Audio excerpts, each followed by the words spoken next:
السلام ويهدي من يشاء إلى صراط مستقيم والصلاة والسلام على نبيه وحبيبه وصفيه وخير خلقه ذي الخلق العظيم أما بعد. نہایت قابل احترام بزرگوں، عزیز دوستوں، نوجوان ساتھیوں، گزشتہ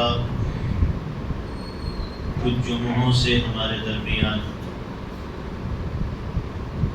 عقیدہ توحید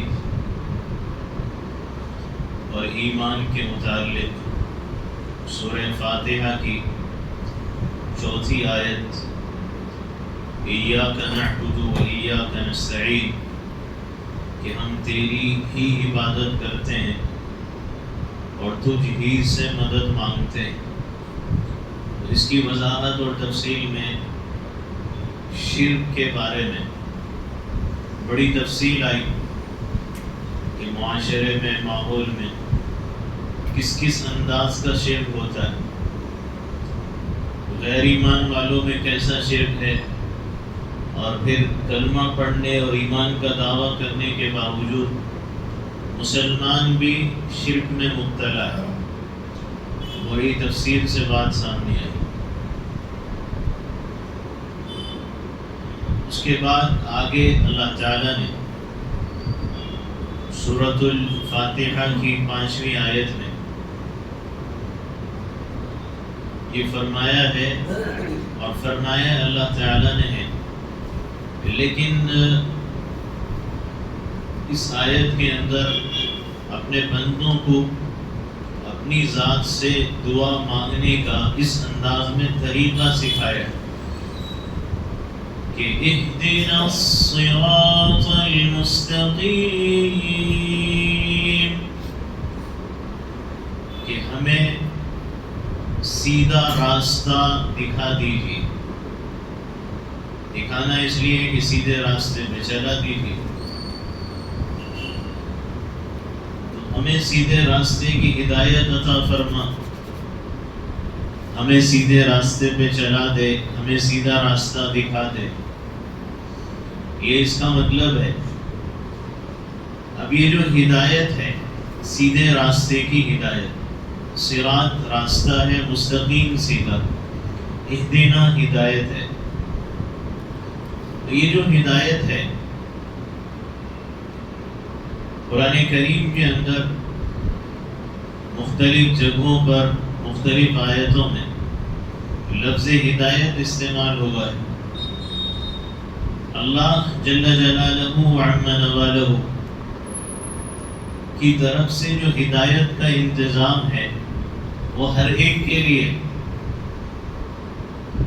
یعنی بے جان اور بے شعور چیزوں کے لیے بھی ہے، اور جاندار چیزوں کے لیے بھی ہے، جانوروں کے لیے، پرندوں درندوں کے لیے، اور پھر انسانوں اور جنات کے لیے. اور پھر کہیں پر اللہ تعالیٰ نے خاص طور سے متقیوں، پرہیزگاروں، اپنی ذات سے ڈرنے والوں، گناہوں سے بچنے والوں کے لیے ہدایت کا لفظ استعمال کیا کہ ھدی للمتقین. تو قرآن کریم میں جگہ جگہ ہدایت کا لفظ آتا ہے. اب ہدایت کیا ہے کہ کسی کو، امام راغب اصفہانی رحمہ اللہ ایک عالم ہے، انہوں نے اپنی کتاب مفردات القرآن میں لکھا ہے کہ کسی کو منزل مقصود کی طرف مہربانی کے ساتھ رہنمائی کرنا، اس کو ہدایت کہتے ہیں. تو اب یہ ہدایت اللہ تعالیٰ کی طرف سے ہر ایک کے لیے ہے، چونکہ اللہ کی ذات ہادی ہے، اس کی صفات میں سے ایک عظیم صفت ہادی. تو اللہ تعالیٰ ہدایت ہر ایک کو دیتا ہے، لیکن ہر ایک کے لیے ہدایت کا طریقہ کار الگ ہے. اللہ ہی اکیلا ہادی ہے اور معلم ہے، اور اللہ کی ہدایت دینے ہی کی وجہ سے کائنات کی ہر مخلوق اپنے اپنے وقت میں اپنی ذمہ داریوں کو انجام دے رہی ہے. اور اسی لیے اس دنیا اور اس کائنات میں نظم و ضبط، اس کے سسٹم میں ڈسپلن، اصول اور قواعد، ترتیب، سلیقہ، طریقہ، ڈھنگ نظر آتا ہے، اس لیے کہ ساری کائنات کی ہر مخلوق اللہ کی صفت ہادی کے تحت اس کی ہدایت کے مطابق چل رہی ہے اور اپنا کام کر رہی ہے۔ اور جو جتنا زیادہ ہدایت یافتہ ہوتے ہیں، ہدایت پانے والے ہوتے ہیں، ان کی زندگی میں اتنا ہی ڈسپلن ہوتا ہے، اصول، قواعد، ضابطے کی زندگی ان کی ہوتی ہے، بے ترتیب، بے سلیقہ، بے طریقہ، بے ڈھنگ ان کی زندگی نہیں ہوتی۔ اب اس اعتبار سے دیکھا جائے تو دنیا کے اندر وہ مخلوقات کہ جن کو عقل مند نہیں سمجھا جاتا، جن کو عقل مند نہیں کہا جاتا، جیسے جمادات ہے، نباتات ہے، حیوانات ہے، یعنی زمین پہ رہنے والے، زمین کے اوپر پتھر بھی ہیں، زمین پہ پہاڑ اور چٹان بھی ہیں، پھر زمین سے اگنے والے درخت اور پودے اور اس پہ لگنے والے پھل و پھول ہیں، اور پھر حیوانات ہیں، جانور ہیں، پرندے ہیں، درندے۔ اگر ان کے سسٹم، ان کے نظام، ان کی زندگی گزارنے کے طریقوں پہ غور کیا جائے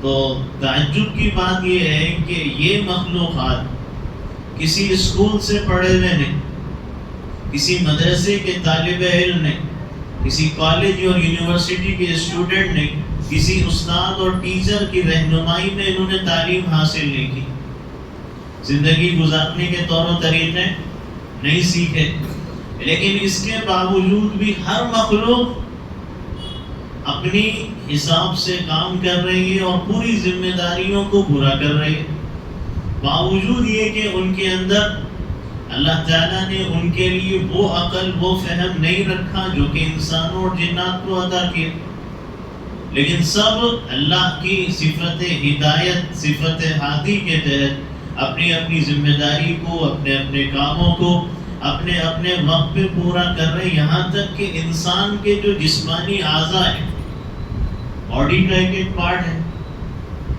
ہاتھ، پیر، ناک، آنکھ، کان، اب یہ جو جسمانی اعضاء ہے، اب ان کو تو کوئی عقل مند نہیں کہتا کہ یہ بھی عقل والے ہیں، لیکن اس کے باوجود جسمانی اعضاء بھی انسان کے کام کر رہے ہیں اور اسی کے مطابق کام کر رہے ہیں جس طرح اللہ نے ان کو ہدایت دے رکھی ہے۔ منہ کا کام کیا ہے؟ بولنا۔ اب یہ اللہ نے چونکہ منہ کو ہدایت یہ کی ہے کہ تو نے بولنا ہے، تو اب کان سے انسان نہیں بولتا، کیونکہ ہدایت بولنے کی کان کو نہیں ہے، منہ کو ہے، اور کان کو سننے کی ہدایت دی ہے تو کان سناتا ہے، ناک کو سونگھنے کی ہدایت دی ہے تو وہ ناک سنگانے کا کام کرتی ہے، آنکھ کو دکھانے کی ہدایت دی ہے تو آنکھ دکھانے کا کام کرتی ہے۔ تو ہر مخلوق جن کو عام طور پہ عقل اور فہم اور یہ سمجھا جاتا ہے کہ ان کے پاس عقل نہیں، فہم نہیں، شعور نہیں، اگر غور کیا جائے تو کائنات کی ہر مخلوق کے اندر اللہ نے کچھ نہ کچھ حیات اور زندگی رکھی ہے، ان میں کچھ نہ کچھ شعور رکھا ہے، ان میں کچھ نہ کچھ احساس ضرور رکھا ہے۔ یہ الگ بات ہے کہ انسانوں اور جنات کے مقابلے میں ان کو بے شعور اور بے عقل کہا جاتا ہے، یا یہ کہ جانداروں کے مقابلے میں ان کو بے جان کہا جاتا ہے، ورنہ تو ہر مخلوق میں کچھ نہ کچھ زندگی، کچھ نہ کچھ احساس، کچھ نہ کچھ شعور ضرور موجود ہے۔ سورہ بنی اسرائیل کی آیت نمبر 41 میں اللہ تعالیٰ فرماتا ہے کہ أَلَمْ تَرَ أَنَّ اللَّهَ يُسَبِّحُ لَهُ مَن فِي السَّمَاوَاتِ وَالْأَرْضِ وَالطَّيْرُ صَافَّاتٍ۔ کیا تمہیں یہ معلوم نہیں کہ جتنی چیزیں آسمانوں میں ہیں، جتنی زمینوں میں ہیں، یہ سب اللہ کی پاکی بیان کرتی ہے؟ یہی نہیں بلکہ اللہ فرماتے ہیں وہ پرندے جو تمہیں خلا میں، فضا میں پر پھیلاتے ہوئے اڑتے ہوئے نظر آتے ہیں، یہ بھی ہماری پاکی بیان کرتے ہیں۔ اور پھر آگے اللہ فرماتا ہے کہ کل قد علم صلاته وتسبیحه، ہر مخلوق اپنی دعا کا طریقہ بھی جانتی ہے، اب اللہ کی پاکی بیان کرنے کا انداز بھی جانتی ہے۔ حالانکہ یہ عقل مند مخلوق تو نہیں ہے، لوگ تو ان کو بے شعور سمجھتے ہیں، بے عقل سمجھتے ہیں، بعض کو تو بے جان کہا جاتا ہے، لیکن اللہ فرماتا ہے کہ ہر مخلوق اپنی دعا کا طریقہ، ہماری پاکی بیان کرنے کا طریقہ جانتی ہے۔ تو اب اللہ کی پاکی بیان کرنا اور اللہ کی تعریف کرنا یہ اسی وقت ہو سکتا ہے جب اللہ کی معرفت اور اس کی پہچان ہو۔ جب تک کسی کی پہچان نہیں ہوگی تو کون کس کی تعریف بیان کرے اور کس کی خوبی اور پاکی بیان کرے؟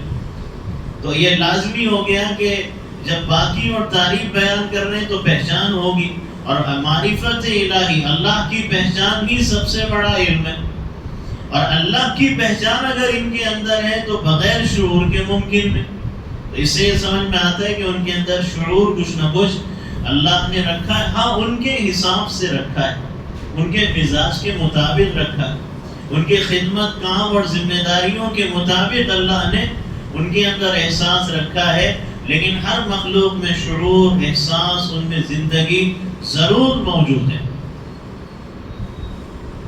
تو اس سے یہ سمجھ میں آتا ہے کہ اللہ تعالیٰ کائنات کی ہر مخلوق کو ہدایت فرماتا ہے، اور اس کے بتائے ہوئے طریقے کے مطابق، اس کے ہدایت کے مطابق کائنات کی ہر مخلوق اپنا کام انجام دے رہی ہے۔ عام طور پہ لوگوں کو یہ سمجھ میں نہیں آتا ہے بے جان اور بے شعور چیز یہ کیسے ہدایت لیں گے، اور یہ ان کے اندر کیسے شعور اور احساس ہوگا، اور یہ کیسے ہدایت کے مطابق کام کر سکتے ہیں جبکہ یہ بے جان بے شعور ہے۔ تو اللہ تعالیٰ نے موجودہ دور میں، آج کے زمانے میں ان باتوں کو سمجھنا سائنس کی ترقی کی وجہ سے آسان کر دیا، آسانی سے ہم سمجھ سکتے ہیں بے جان بے شعور چیز کو کیسے ہدایت کی جا سکتی ہے اور کیسے اس ہدایت کے مطابق چل سکتے ہیں۔ غور کر لیں، اللہ نے انسان کو، اللہ علیم ہے تو علیم نے اپنے علم میں سے کچھ علم انسان کو دیا، انسان نے علم میں ترقی کی، سائنس ٹیکنالوجی میں آگے بڑھا، اور آگے بڑھ کے انسان نے ہوائی جہاز تیار کر لیا۔ اب یہ جو ہوائی جہاز ہے یہ اڑ رہا ہے فضا میں اور خلا میں اڑ رہا ہے، لیکن کنٹرول کہاں سے ہو رہا ہے؟ کنٹرول روم سے۔ یہ کنٹرول روم کدھر ہے؟ زمین پہ۔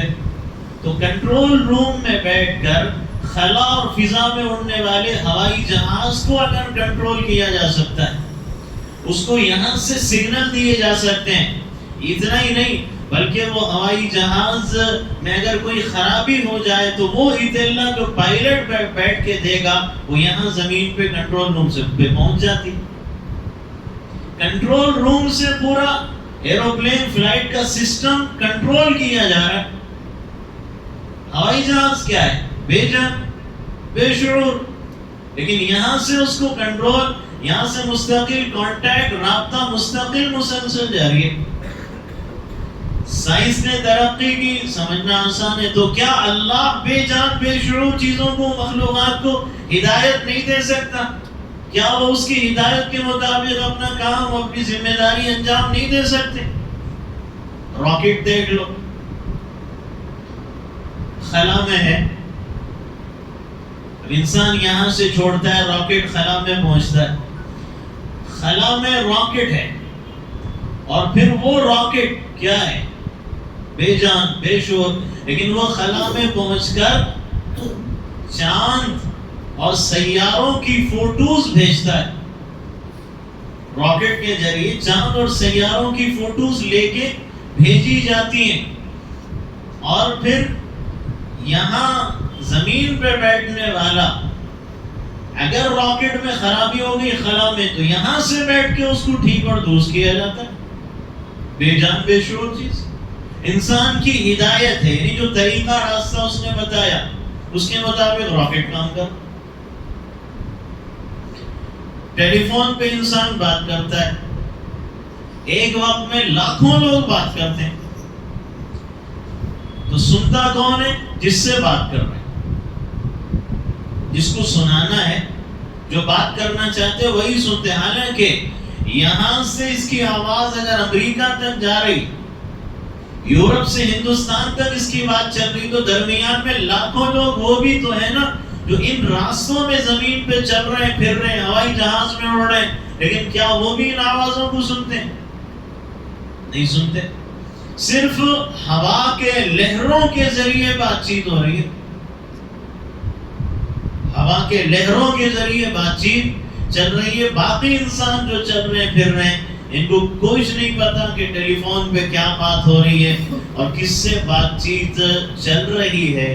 تو بے جان اور بے شعور چیز ہے ٹیلی فون، موبائل، راکٹ، ہوائی جہاز، لیکن یہ انسان کی ہدایت، بتائے ہوئے طریقے، راستے کے مطابق اپنا کام، اپنی ذمہ داری انجام دے رہے ہیں، انسان کی خدمت میں لگے ہوئے ہیں۔ تو کیا اللہ تعالیٰ بے جان اور بے شعور مخلوقات کو ہدایت فرما کر ان کو اپنے بندوں کی خدمت میں نہیں لگا سکتا؟ اپنی تعریف اور اپنی پاکی نہیں بیان کروا سکتا؟ فیکس ہے، انسان کو اپنی تحریر، پیغامات، ہدایات بھیجنے ہیں، کس کے ذریعے بھیجو؟ فیکس کے ذریعے بھیج دو۔ بھئی فیکس کے ذریعے بھیجو گے تو اب یہاں سے وہاں تک جہاں تمہیں فیکس پہنچانا ہے اپنا تحریر، پیغام، ہدایت، تو وہ جس ملک تک چاہو، جہاں تک چاہو تم فیکس کے ذریعے اپنا پیغام، اپنی ہدایت پہنچا دو۔ حالانکہ یہاں سے وہاں تک جہاں فیکس پہنچے گا، جو کہ اس کی زیروکس کاپی ہے، وہاں پہنچ رہی، درمیان میں کتنے سمندر، کتنے پہاڑ، کتنے جنگل نہیں ہیں، کتنے اندھیرے نہیں ہیں، لیکن درمیان میں کوئی بھی شخص سوائے اس کے جس تک یہ فیکس بھیجنا ہے، سوائے اس کے کوئی بھی درمیان میں نہ تحریر پڑھ سکتا ہے نہ دیکھ سکتا ہے۔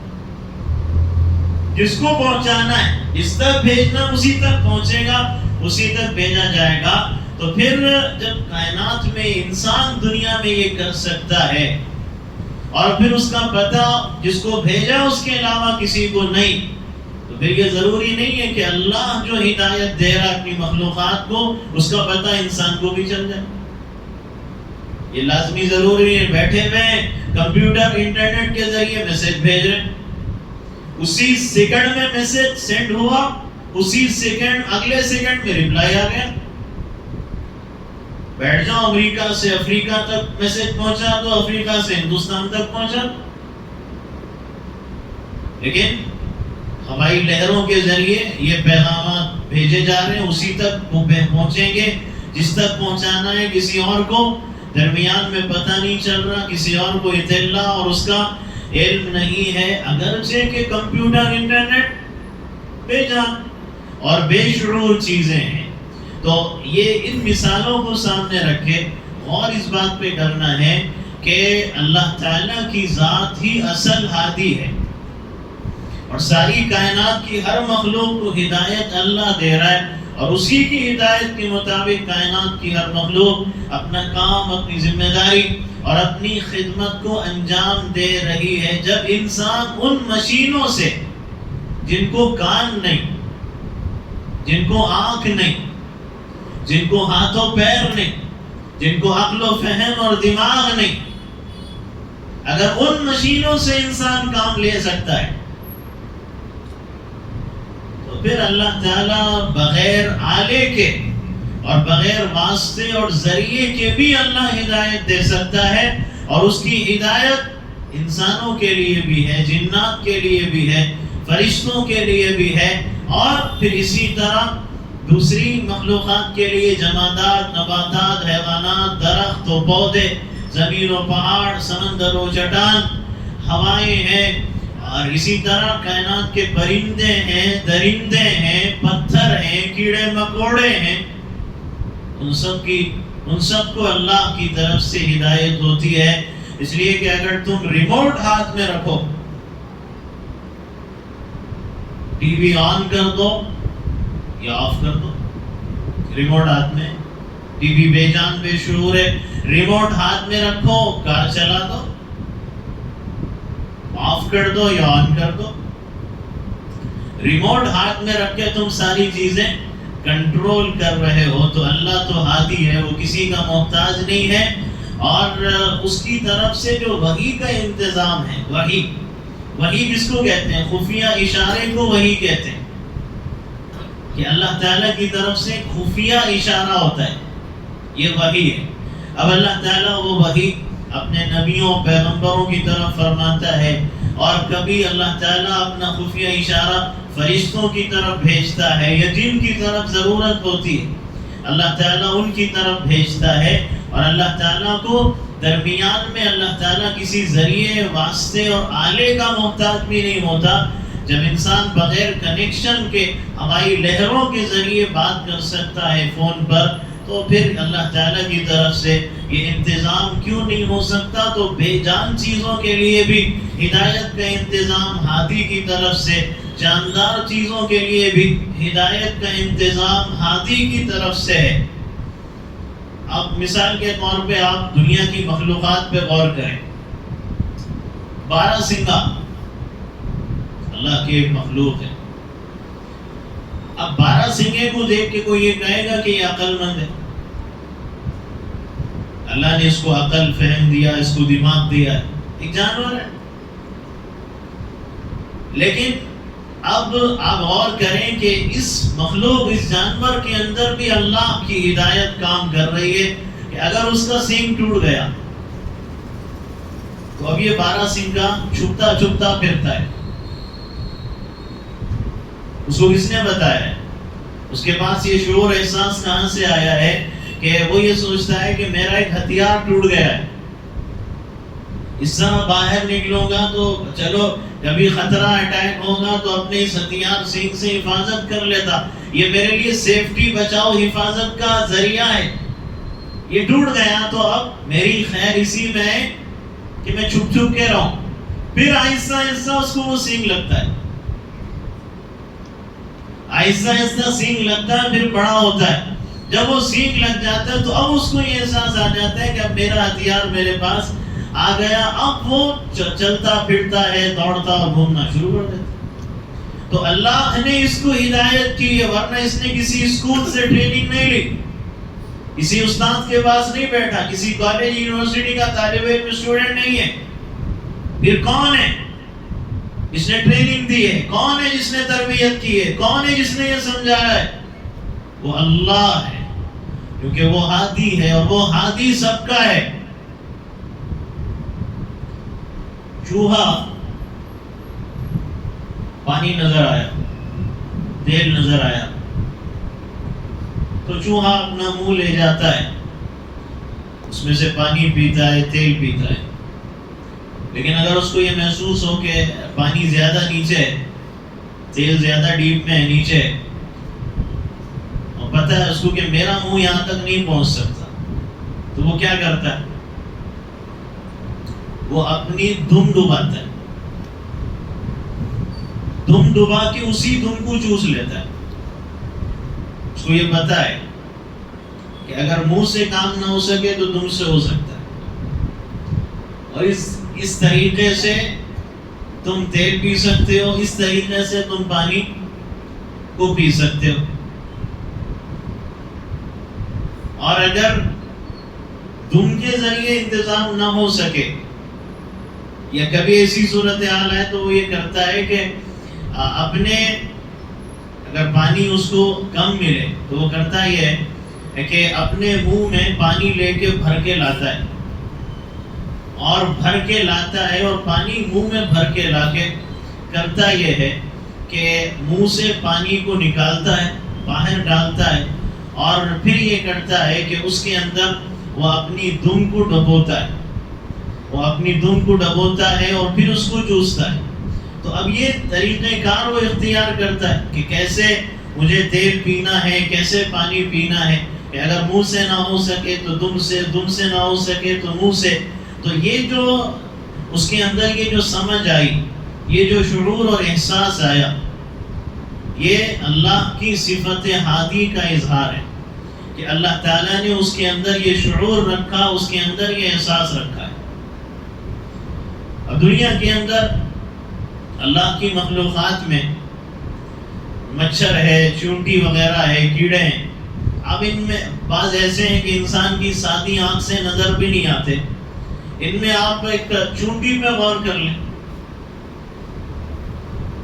اب یہ چونٹی کیا ہے کہ یہ تو بے شعور سمجھی جانے والی مخلوق ہے، لیکن اللہ کی صفت ہادی بغیر چونٹی، کسی چونٹی کے، کسی ٹریننگ اور تربیت، کسی ٹیچر اور کسی اسکول کی تعلیم کے، اس چونٹی کے لیے ہادی رب نے کیسا انتظام کیا ہے کہ آپ غور کریں چونٹی پہ۔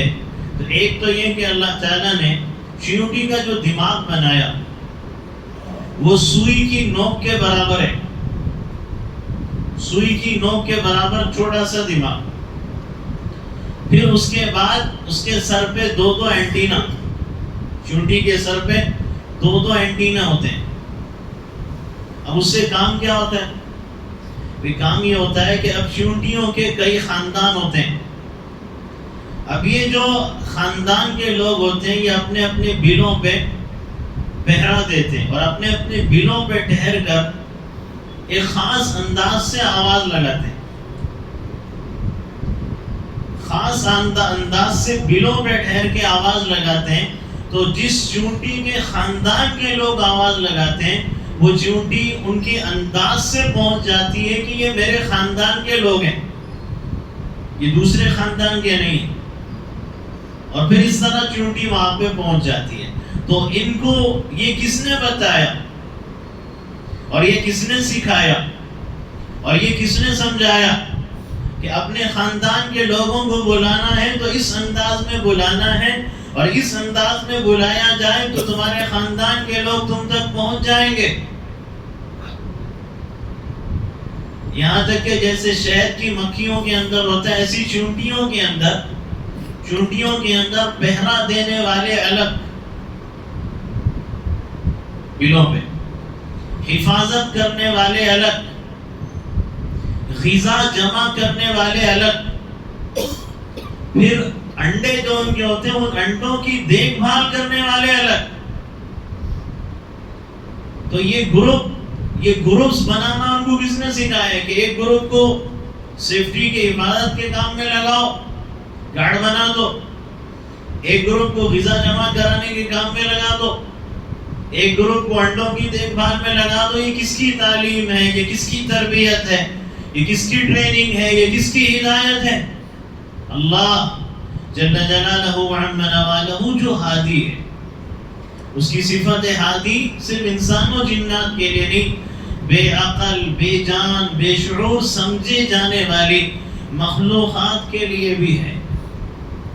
تو اسی طرح آپ غور کرتے جائیں اللہ کی مختلف مخلوقات پر، اور پھر اس کے بعد انسان یہ غور کرے کہ اللہ نے پھر میرے لیے کیسی ہدایت کا انتظام کیا۔ انشاءاللہ اس بارے میں مزید مخلوقات کی کچھ اور مثالیں آئیں گی کہ اللہ کا مچھلیوں کے لیے، پھر پرندوں کے لیے الگ الگ جو ہدایت کا عجیب انتظام ہے کائنات میں، تو واقعتاً اس سے اللہ کی معرفت اور پہچان حاصل ہوتی ہے، اور اللہ کی صفت ہادی پہ اپنے یقین میں اضافہ ہوتا ہے، اللہ سے تعلق اور محبت میں اضافہ ہوتا ہے۔ انشاءاللہ اس کے متعلق باتیں آئندہ آتی رہیں گی۔ آخر میں حسب معمول، چونکہ پہلے ایمان کی بات اور پھر اسلام کی بات، ایمان کی بات تو ذکر ہو چکی ہے، اب اسلام ظاہری اعمال کا نام ہے۔ ایمان دل و دماغ کے عقائد، افکار و خیالات اور نظریات ہیں، اور اسلام بدن سے نکلنے والے ظاہری اعمال۔ تو اسلام سے متعلق ہمارے درمیان بات شروع ہوئی تھی، طہارت کے آداب تفصیل سے الحمدللہ بیان ہوئے، اس کے بعد لباس کے آداب کا ذکر شروع ہوا، کپڑے پہننے کے آداب کیا ہیں، مسائل اپنی جگہ، آداب ڈسپلن کیا ہے، اس کے طور اور طریقے کیا ہیں، تو کچھ باتیں اس بارے میں عرض کی گئی۔ اسی سے متعلق گزشتہ میں نے عرض کیا تھا کہ انسان کا لباس اس کی پرسنالٹی کی پہچان ہوتا ہے۔ لباس سے پتہ چلتا ہے سنجیدہ ہے، مہذب ہے، شریف ہے یا بدماش ہے۔ لباس سے بھی اظہار اس کا ہو جاتا ہے، چچورا پن، نمونہ، ہنسی اور مذاق اڑائے جانے کے قابل لباس۔ تو انسان کا لباس اس کی شخصیت کی بھی عکاسی کرتا ہے، اس کی شخصیت کو ظاہر کرتا ہے۔ ہاں یہ ایک الگ بات ہے کہ کئی ایسے لوگ بھی ہیں جو بزرگوں جیسا لباس پہنتے ہیں لیکن اندر سے شیطان ہوتے ہیں، باہر سے انسان نظر آتے ہیں۔ ایسے لوگ بھی ہیں، اس میں کوئی شک نہیں ہے، اور ان کو تجربے کی بنیاد پر ان کو پہچاننا سمجھنا مشکل کام نہیں ہوتا۔ جلد بازی میں کوئی فیصلہ کر لے محض لباس کو دیکھ کے کہ لباس تو اسلامی ہے، تو اس کے مطابق اس کی بنیاد پہ اگر فیصلہ جلد بازی میں کر لیں تو لوگ دھوکہ بھی کھا جاتے ہیں۔ لیکن جو سمجھدار ہیں، تجربہ علم رکھتے ہیں، قرآن سے قریب ہیں، قرآن سے واقفیت ہے، ان کے لیے پہچاننا کوئی مشکل کام نہیں ہوتا۔ لباس کے متعلق یہ عرض کیا تھا کہ لباس مہذب اور شائستہ ہونا چاہیے، اور مہذب شائستہ ہونے میں یہ بھی شامل ہے کہ آپ کس طرح کا لباس پہن رہے ہیں، کس انداز کا لباس پہن رہے ہیں۔ جیسے میں نے ذکر کیا تھا کہ لوگ لنگی بنیان پہن کے نکل جاتے ہیں، تو یہ لنگی بنیان کا مسئلہ ایسا ہے کہ بعض لوگ گاڑیوں پہ نکل جاتے ہیں، لنگی بنیان پہنے نکل گئے گاڑی۔ بعض لوگ مارکیٹ بازاروں میں شاپنگ کرتے، وہ ترکاری کی مارکیٹ میں خرید و فروخت کرتے نظر آتے ہیں لنگی بنیان پہ۔ بعض لوگ دکانوں پہ بیٹھے ہیں، کاؤنٹر پہ دکانوں پہ بس بنیان ڈال لی، لنگی پہن لی۔ ٹھیک ہے، لنگی تو سنت ہے، لیکن اوپر صرف بنیان کیوں؟ انسان ایک عجیب و غریب نظر آتا ہے۔ تو اس لیے اس کا خیال کرنا چاہیے، کیسا لباس پہنو کیسا نہیں۔ مسجد کے اندر تو اہتمام خاص لباس کا ہو، اس کے علاوہ بھی آپ گھر میں بھی اگر نماز پڑھ رہے ہیں تو گھر میں بھی خیال کرنا چاہیے کہ بھئی گھر میں نماز ہے، لنگی بنیان پہ نماز شروع ہو گئی، یا آپ اللہ کی بارگاہ میں کھڑے ہو رہے ہو، چاہے گھر میں کھڑے ہو یا مسجد میں کھڑے ہو، آپ عمدہ لباس استعمال کرو۔ اورنگزیب عالمگیر رحمہ اللہ اپنے بیٹے کو خاص نصیحت کرتے تھے ہمیشہ کہ تم اللہ کے دربار میں جا رہے ہو، تو اس کی شان کے مطابق تم عمل تو نہیں کر سکتے، کوشش یہ کرو کم سے کم کہ بھاری اور عمدہ لباس پہن کے جاؤ کہ اللہ کے دربار میں جا رہے ہو۔ دنیا میں کسی پرائم منسٹر سے ملنا ہے، پریزیڈنٹ سے ملنا ہے، بڑی بات ہے، آگے کی بات ہے۔ یہ تو دنیا میں کسی لیڈر سے ملنا ہے، لیڈر بھی آگے کی بات ہے۔ کسی دوست سے ملنا ہے، کسی رشتہ دار سے ملنا ہے، شادی کے لیے الگ، ولیمے کے لیے الگ، تقریب اور فنکشنز کے لیے، آفس کے لیے الگ الگ لباس کپڑے لوگ رکھتے ہیں۔ تو اللہ کے دربار میں حاضری ہے اور آداب کا کوئی خیال نہیں کہ جیسا چاہا لباس پہن کے آ گئے۔ تو اس کا خیال کرنا چاہیے اللہ کے گھر میں خصوصاً، اور عام حالات میں بھی۔ لنگی بنیان پہنا ہے تو اوپر سے شرٹ پہن لو، کرتا پہن لو، ٹوپی پہن لو۔ اس طرح کا غیر مہذب لباس پہننے سے ان پڑھ گنوار لوگ نظر آتے ہیں، مسلمانوں کی امیج خراب ہوتی ہے، کیونکہ غیر ایمان والوں نے تو ہم کو پڑھ کے قرآن پڑھنا ہے، پہلے ہم کو پڑھنا ہے پھر قرآن پڑھنا ہے، پہلے ہمیں دیکھنا ہے پھر قرآن دیکھنا ہے۔ تو اس لیے مہذب شائستہ انداز کا لباس ہونا چاہیے۔ گزشتہ ذکر آیا تھا کہ جنس ایسے پہننا کہ نماز میں اترا جا رہا ہے، یہ تو خیر تفصیل سے بات ہے، لیکن نماز میں تو خیر خیال ہی رہے، عام حالات میں بھی پھٹی جینسیں، پھٹی جینس فیشن ہے صاحب، اس دور کا برانڈ ہے، ماحول ہے، کلچر ہے، فیشن ہے۔ پھٹا ہوا لباس غریبی، مفلسی، تنگ دستی کی علامت تو ہو سکتی ہے، یہ اعلیٰ تہذیب کی علامت کب سے بن گئی کہ پھٹی جینسیں پہن رہے ہو اور پھٹی جینس پہن کر اپنے آپ کو امیر ثابت کرنا چاہتا ہے، بتانا یہ چاہتا ہے کہ میں مالدار ہوں، سرمایہ دار ہوں، زمانے اور دور کے تقاضوں کے مطابق چل رہا ہوں۔ مسلمان ہو تم، غیر کرے تو کرے، تم مسلمان ہو، تم پھٹے ہوئے کپڑے مت پہنو، پورے کپڑے پہنو اور پوری طرح کپڑے پہنو، یہ سوراخ کروا کے مت پہنو اور یہ پھٹے ہوئے کپڑوں کو استعمال مت کرو۔ اور اس کے علاوہ عام حالات میں یہ صورتحال نظر آتی ہے کہ لوگ گھروں کے اندر بہنوں کے سامنے یا ماں کے سامنے، باپ کے سامنے، بھائیوں کے سامنے، اولاد کے سامنے چڈی پہن کے پھرتے ہیں۔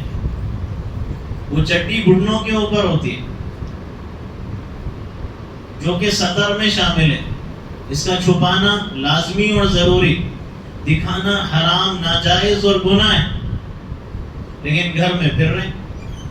گھر تو گھر سے باہر بھی گاڑی چلا رہے ہیں، چڈی پہ نکل گئے۔ اچھا، عجیب صورتحال یہ نظر آتی ہے کہ پیچھے ماں بیٹھی، بیٹی ہے، بہن ہے، وہ ماشاءاللہ پورے پردے برقعے میں، یہ چڈی پہ۔ اور اس سے زیادہ عجیب تو یہ نظر آتا ہے کہ سر پہ رومال، سر پہ لوگ رومال غدرے بھی لپٹ لیتے ہیں، لیکن چڈی گھٹنوں سے اوپر۔ کیا پتا چلے کہ یہ پیچھے جو خاتون بیٹھی ہے یہ مسلمان ہے، اس کو اسلامی لباس پسند ہے، اس کے بیٹے کو پسند نہیں، اس کے بھائی کو پسند نہیں۔ تو عجیب و غریب صورتحال ہے۔ تو اس لیے جب سطر میں شامل ہے تو یہ اس طرح کرنے سے گناہگار ہوں گے، ناجائز عمل ہوگا، نہ گھر کے اندر ہو نہ گھر کے باہر، نہ گاڑی چلاتے ہوئے نہ کار چلاتے ہوئے۔ لیکن عام صورتحال مسلم محلوں میں، مسلم نوجوانوں میں یہی صورتحال نظر آتی کہ اپنی عورتوں کو تو پورا پردہ، خیر الحمدللہ اللہ کا شکر ہے کہ پورا پردہ کرا رہے ہیں، شہر حیدرآباد دکن میں تو ہو رہا ہے، اب پورا پردہ کرا رہے ہیں، لیکن خود اپنے سطر اور پردے کا خیال نہیں، اس کا پاس و لحاظ نہیں، تو اس کا خیال ہونا چاہیے۔ اور عورتوں کا جو لباس ہے برقعے اور پردے میں، اچھا کئی خواتین وہ ہیں کہ جو برقع پہن لیتی ہیں، نقاب بھی پہن لیتی ہیں، لیکن بال چھوڑ دیتی ہیں کھلے، بال کھلے چھوڑ دیتی ہیں۔ آج تک اس کی وجہ سمجھ میں نہیں آئی کہ یہ بال کیوں کھلے چھوڑے جاتے ہیں۔ نہیں، یہ عادت بن گئی، رواج بن گیا۔ اب اکثر تو خیر اضلاع، گاؤں دیہاتوں میں تو یہ صورتحال ہے، شہر میں کچھ الگ صورتحال ہے کہ یہاں چہرہ دکھایا جاتا ہے، وہاں بال دکھائے جاتے ہیں۔ تو یہاں بھی صورتحال ہے کہ بال لوگ دکھانے والے، تو سمجھ یہ نہیں آتا اللہ کی بندی، تم نے پورا پردہ کر لیا، بال کیوں دکھا رہی ہے؟ اس میں کیا دشواری جتنا تم کو پیش آ گیا؟ اور یہ مرد صاحب، یہ بیٹا، یہ اس کا بھائی، یہ اس کا شوہر، اس کا باپ، اس کو کوئی احساس نہیں ہے، خوش ہے کہ نہیں اس نے تو برقع پہنا ہے، بال دکھ گیا تو کیا ہو جائے گا؟ بھئی بال بھی تو شامل ہے تمہارے سطر کے اندر، بال کا بھی تو پردہ لازمی ضروری ہے، بال دکھانا بھی تو حرام ہے، ناجائز ہے، گناہ ہے۔ اور پھر اللہ کے نبی نے فرمایا لعن اللہ الناظر والمنظور الیہ، اب جو دیکھے گا اس پہ بھی اللہ کی لعنت، اور جس کی طرف دیکھا جا رہا اس پہ بھی اللہ کی لعنت، اللہ کی ناراضی اس کے لیے بھی۔ تو اس کا خیال کرنا چاہیے۔ اچھا، بعض لوگ لنگی پہن لیتے ہیں، ٹھیک ہے لنگی سنت ہے، لیکن ان کو پہننے کا، باندھنے کا طریقہ نہیں معلوم، کہاں سے باندھنا، کہاں سے شروع کرنا، ناف کے نیچے سے باندھ رہے، کھسک رہی ہے۔ تو ذمہ داری ہے سمجھدار لوگ، عقل مند لوگ، دین کی سمجھ رکھنے والے فوراً روکیں، فوراً ٹوکیں، سمجھائیں کہ تم سطر کچھ چھپا رہے ہو، کچھ حصہ ظاہر کر رہے ہو، لنگی اوپر سے باندھو، نیچے سے مت باندھو۔ تو یہ بتانا چاہیے۔ اور کسی کو اس طرح گھٹنوں سے اوپر کپڑے پہنتے ہوئے دیکھیں تو اس کو بھی بتانا چاہیے، ہاں پیار سے سمجھائیں، محبت سے سمجھائیں، نرمی سے سمجھائیں، سمجھانے کے طریقے اور سلیقے سے ہو۔ جیسے قریب دور کے ایک شاعر کلیم عاجز صاحب نے کہا ہے کہ بات گرچہ بے سلیقہ ہو کلیم، بات گرچہ بے سلیقہ ہو کلیم، بات کہنے کا سلیقہ چاہیے.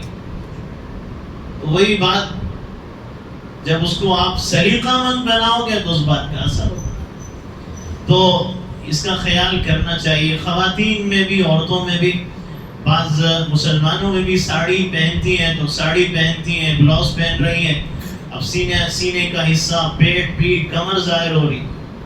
تو ان کو بھی بتانا چاہیے، سمجھانا چاہیے، اور اس کا خیال خواتین کو خاص طور سے رکھنا چاہیے کہ جب تمہارے سطر کے حصے میں شامل ہے تو اس کو ظاہر مت کرو، اس کو چھپاؤ. تو لباس کے پورے آداب کا خیال رکھو، اور جس طریقے سے لباس پہننا ہے اسی طریقے سے لباس پہنو. لباس پہن کر بھی اللہ کی بندگی ظاہر کرو، لباس میں بھی اللہ کے بندے بنو. جو مقاصد ہے اس کو سامنے رکھ کے لباس استعمال کرو. لباس کا جو مقصد، اس کے مطابق لباس کو استعمال کرو، اور لباس کے ذریعے اپنے اندر تقویٰ پیدا کرو، اور لباس بھی وہ پہنو جو تقوی والا لباس ہو. اور لباس پہنے تو اللہ کی نعمت سمجھ کے اللہ کا شکر ادا کریں. نیا لباس پہنے تو اللہ کے نبی نے فرمایا، ترمذی کی روایت، کہ دعا یہ پڑھو، اللہم لک الحمد انت کسوتنی، کہ اللہ تیرے لیے تعریف، کس پہ؟ لباس ملنے پہ، تو نے ہی پہنایا. اسألک من خیر و خیر ما صنع له، اے اللہ اس لباس کا خیر اور جس مقصد کے لیے لباس بنایا گیا اس کا خیر بھی میں تجھ سے مانگتا ہوں.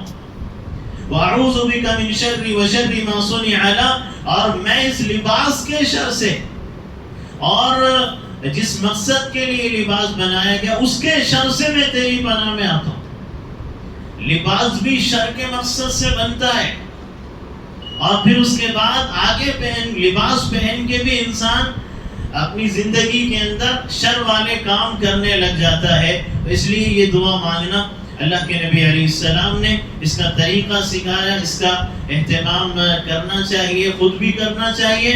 اور یہ لباس، جیسے میں نے ابھی بے جان بے شعور چیزوں کا کہا، قاری طیب صاحب رحمہ اللہ دارالعلوم دیوبند کے محتمم اپنے خطبات میں یہ فرمایا کہ لباس بھی جب تک نیا ہوتا ہے اللہ کی تعریف اور پاکی بیان کرتا ہے، جب وہ میلا ہو جاتا ہے تو ذکر کرنا چھوڑ دیتا ہے. ہر مخلوق اللہ کی تسبیح پاکی میں لگی ہوئی ہے. باقی باتیں انشاءاللہ آئندہ آتی رہیں گی. حق جل شانہ ان باتوں کو سمجھنے اور اس پر عمل کرنے کی توفیق عطا فرمائے.